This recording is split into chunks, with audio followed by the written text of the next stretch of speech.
एक दिन की बात, गुरुजी ने पढ़ाना चाहा, पढ़ता नहीं है। गुरुजी कहीं बाहर, गुरुजी को बाहर जाना था, चले गए। छोटे छोटे बालक आए, प्रहलाद, हाँ भैया तुम्हारे पिताजी तुमसे नाराज रहते हैं, तो ऐसा करो प्रभु का नाम मत लिया करो, मत रटा करो, जब बड़े हो जाओ तब प्रभु का नाम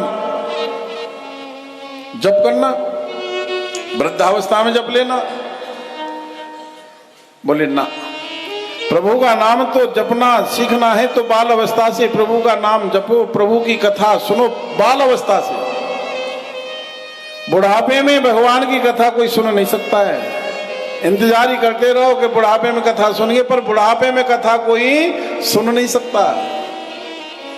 अरे कथा सुनने का अभ्यास, भजन करने का अभ्यास तो जब बाल अवस्था से ही हो जाएगा, तब बुढ़ापे में जाकर के कथा सुन सकते हो, अन्यथा प्रभु की कथा से वंचित रह जाएंगे। क्यों जी, बुढ़ापे में कथा सुन लोगे? बोलो, ऐसे से करो। 60 वर्ष के बाद में सरकार रिटायरमेंट कर देती है। सरकार के लायक नहीं रहते 60 वर्ष के बाद में। जब यहाँ की सरकार के लायक नहीं रह सकते 60 वर्ष के बाद में, तो वह तो बहुत बड़ी सरकार है, उसके लायक भी नहीं रह सकते। ये हमारी केवल मंतव्यता बनी हुई है कि जब हम वृद्धावस्था आ जाएगी तब कथा सुनने जाएंगे ना। पहली बात तो कथा सुनने के लिए वृद्धावस्था में तुमसे जाया ही नहीं जाएगा। घुटने खराब हो जाएंगे, ग्रीसिंग करानी पड़ेगी, चला नहीं जाएगा हैं? अरे बाल अवस्था में तो उछलते हुए जाओ।